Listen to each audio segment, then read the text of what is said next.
নমস্কার বন্ধুরা, আপনি আছেন আপনার একান্ত নিজস্ব অভিনয় চর্চা কেন্দ্র অভিনয়ের হাতে খড়িতে, আর আমি অভিনেতা বিধান দাস আপনার অভিনয় চর্চার সঙ্গে আপনাকে স্বাগত জানাই। বন্ধু, আমরা প্রত্যেকে চাই যেন আমাদের সবাই পছন্দ করে, ভালোবাসে।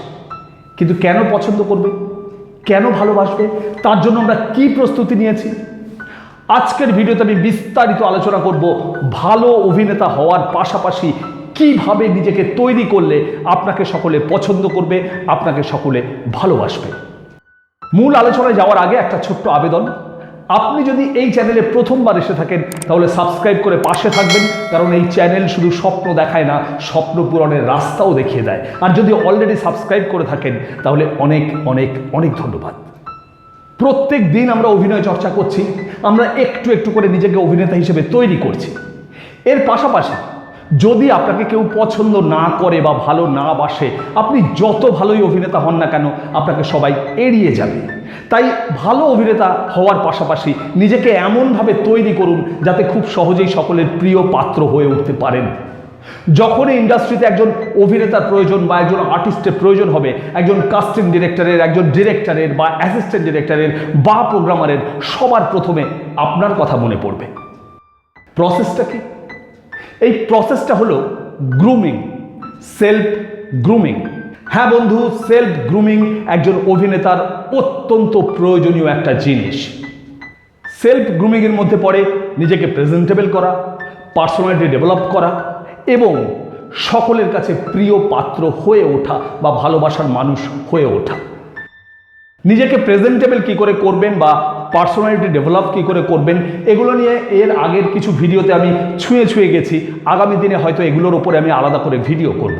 কিন্তু আজকের ভিডিওর বিষয়বস্তু কিভাবে ছোট ছোট কিছু পয়েন্ট মাথায় রাখলে আপনি ইন্ডাস্ট্রিতে সকলের প্রিয় পাত্র হয়ে উঠতে পারেন বা সকলের ভালোবাসার মানুষ হয়ে উঠতে পারেন। এই বিষয়ে সবার প্রথম আপনাকে যেটা করতে হবে সেটা হচ্ছে আপনার আচার আচরণ, কথাবার্তা থেকে গর্ব জিনিসটা পুরোপুরি বাদ দিয়ে দিতে হবে। হ্যাঁ বন্ধু, গর্বিত মানুষদের লোকে খুব একটা পছন্দ করে না। আপনার আচার আচরণে, কথাবার্তায় যদি প্রাউডনেস সবসময় ফুটে বেরোয়, তাহলে কিন্তু মানুষ আপনাকে আস্তে আস্তে এড়িয়ে চলবে। আত্মবিশ্বাসী হওয়া ভীষণ প্রয়োজন, কিন্তু কোনোভাবেই সেটা যেন গর্বের প্রকাশ না হয়। বন্ধু, আত্মবিশ্বাস আর গর্বের মধ্যে খুব সামান্য তফাৎ। বন্ধু, আপনি যখন বলছেন আমি পারি, এটা আত্মবিশ্বাস, কিন্তু সেই আপনি যদি বলেন আমিই পারি, তাহলে এটা হয়ে গেল গর্ব। বন্ধু, মাথা রাখবেন, গর্ব যারা প্রকাশ করে, কথাবার্তা যাদের অহংকার চলে আসে, তাদের কিন্তু মানুষ কোনোভাবেই পছন্দ করে না, তাদের এড়িয়ে চলে। তাই কোনোভাবেই অহংকার যেন আপনার মধ্যে প্রবেশ করতে না পারে। সকলের কাছে প্রিয় হওয়ার জন্য এটা হচ্ছে প্রথম পয়েন্ট। আত্মবিশ্বাসী হন, কিন্তু অহংকারী নয়। এরপর আমি যে পয়েন্টটা বলবো সেটা হচ্ছে হাসি, স্মাইল। বন্ধু, আমি এর আগের অনেক ভিডিওতে বলেছি, হাসি একমাত্র ব্যাকা রেখা যে জীবনের অনেক জটিল সমস্যাকেও সরল রেখায় পরিণত করে দেয়। বন্ধু, সবসময় মুখে একটা মিষ্টি হাসি লাগিয়ে রাখুন। আমরা সুন্দর হাসির ভক্ত, আমরা নিষ্পাপ হাসির ভক্ত।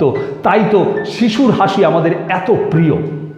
কারো সঙ্গে যদি আলাপ হয়, চেষ্টা করুন হাসি মুখে কথা বলার। তবে মাথায় রাখবেন, হাসিটা কিন্তু জেনুইন হতে হবে।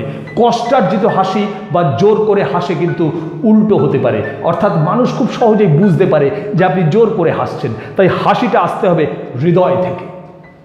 বন্ধু, আমাদের সকলের জীবনে অনেক সমস্যা, আমরা হাসতে ভুলে গেছি। যদি সেরকম সমস্যা হয় তাহলে বাড়িতে যখন একা থাকবেন, হাসা প্র্যাকটিস করুন, হেসে কথা বলা চর্চা করুন। দেখবেন ওই হাসিটা আস্তে আস্তে আপনার মুখে লেগে যাবে এবং আপনার জীবনের অনেক কষ্টের মেঘকে ওই হাসিটা সরিয়ে দেবে। আর হাসি মুখের মানুষকে সবাই পছন্দ করে। তাই আপনি যদি সকলের সঙ্গে হাসি মুখে কথা বলতে পারেন, খুব তাড়াতাড়ি আপনি সকলের প্রিয় হয়ে উঠবেন, ভালোবাসার মানুষ হয়ে উঠবেন।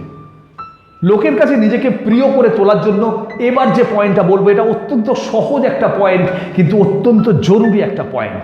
সেটা হচ্ছে রিমেম্বার দ্য নেম। অন্যের নাম মনে রাখুন। বন্ধু, যার সঙ্গে আপনার আলাপ হচ্ছে তার নামটা মনে রাখুন। পরের বার দেখা হলে আপনি যদি তাকে বাই নেম ডাকেন, সে কিন্তু অনেক খুশি হয়ে যায়। কিন্তু আপনি যদি বলেন হ্যাঁ আপনার সঙ্গে আমার আলাপ হয়েছিল, আপনার নামটা কি জানো, সে কিন্তু আপনার উপরে ক্ষুণ্ণ হয়।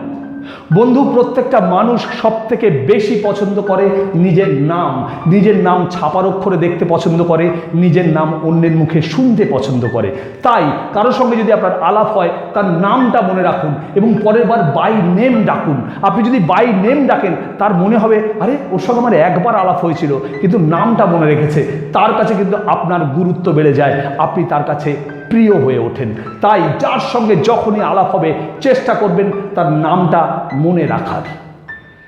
এরপর যে পয়েন্টটা বলবো, এই পয়েন্টটা আমি এর আগের বহু ভিডিওতে বহুবার আলোচনা করেছি, তবুও এই ভিডিওতেও আমার বলাটা ভীষণ প্রয়োজন। সেটা হচ্ছে বি আ গুড লিসেনার। বন্ধু, আমরা সবাই বলতে পছন্দ করি, কেউ শুনতে চায় না। আপনি যদি শুনতে পছন্দ করেন, অর্থাৎ আপনার সামনে যিনি রয়েছেন তিনি যেটা বলছে মন দিয়ে শোনেন, তার কথাটাকে গুরুত্ব দিয়ে শোনেন, আপনি কিন্তু খুব সহজে তার কাছে একজন প্রিয় মানুষ হয়ে ওঠেন। তাই শোনা অভ্যেস করুন, শুধু বলা নয়, শোনাটা ভীষণ ভীষণ ভীষণ জরুরি।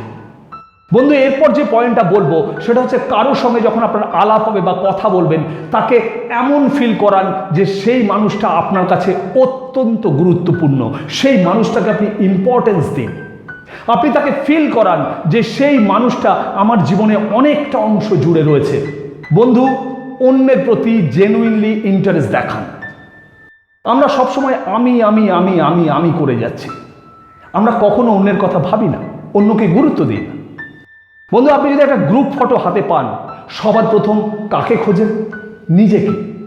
অথচ ওই গ্রুপ ফটোতে হয়তো আপনার কোনো বন্ধুকে বা বান্ধবীকে অত্যন্ত সুন্দর লাগছে, কিন্তু আমরা মন খুলে প্রশংসা করতে পারি না। বন্ধু, জেনুইনলি প্রশংসা করুন, দেখবেন খুব তাড়াতাড়ি আপনি তার প্রিয় হয়ে উঠছেন। আপনাকে কেউ যদি ফোন করে তাহলে ফোনটা তুলে এমনভাবে হ্যালো বলুন যেন তার ফোন পেয়ে আপনি খুশি হয়েছেন। কেউ যদি দেখে আপনি সেই মানুষটাকে অত্যন্ত গুরুত্ব দিচ্ছেন তাহলে আপনি খুব সহজেই সেই মানুষটার কাছে অত্যন্ত প্রিয় হয়ে উঠবেন, একজন ভালোবাসার মানুষ হয়ে উঠবেন। বন্ধু, আজ থেকে এখন থেকে যখনই আমরা ইন্ডাস্ট্রিতে কারোর সঙ্গে দেখা করতে যাব বা কোনো কাজের জন্য যাব, আমরা এই ছোট ছোট কয়েকটা পয়েন্ট মাথায় রাখবো। কি কি? 1, আমাদের কথাবার্তার মধ্যে কোথাও কোনো গর্ব প্রকাশ পাবে না। 2, সবসময় আমাদের মুখে একটা মিষ্টি হাসি লেগে থাকবে। 3, আমরা যার কাছে যাব তাকে বাই নেম ডাকবো। 4, তিনি যা বলবেন আমরা অত্যন্ত মন দিয়ে শুনবো। এবং 5, আমরা তাকে এমন ফিল করাবো যে তিনি আমার জীবনে একজন অত্যন্ত গুরুত্বপূর্ণ ব্যক্তি। বন্ধু, আমি গ্যারান্টি দিয়ে বলতে পারি, আপনি যদি এই পয়েন্টগুলো মাথায় রেখে কারোর সঙ্গে কথা বলতে পারেন, তাহলে তার যখন কোনো আর্টিস্ট প্রয়োজন হবে, অভিনেতা বা অভিনেত্রীর প্রয়োজন হবে, সবার আগে আপনার কথা মনে পড়বে, কারণ আপনি তার কাছে একজন অত্যন্ত প্রিয় মানুষ বা ভালোবাসার মানুষ হয়ে উঠবেন। আজকে এই পর্যন্তই। আজকের ভিডিও আপনার কেমন লাগলো আমাকে লিখে জানান। যদি ভালো লাগে তাহলে লাইক, শেয়ার, কমেন্ট করতে ভুলবেন না। আর আপনি সাবস্ক্রাইব করে পাশে থাকা বেল আইকন চেপে অল করে দেবেন, যাতে আমার প্রত্যেকটা আলোচনা সবার আগে আপনার কাছে পৌঁছয়, কারণ আপনি আমার কাছে সব থেকে বেশি ইম্পর্টেন্ট। দেখা হচ্ছে খুব তাড়াতাড়ি নতুন কোনো ভিডিও নিয়ে, নতুন কোনো আলোচনা নিয়ে। ততক্ষণ ভালো থাকবেন, সুস্থ থাকবেন, চর্চায় থাকবেন। আপনার অভিনয় জীবনের শ্রীবৃদ্ধি কামনা করি। নমস্কার।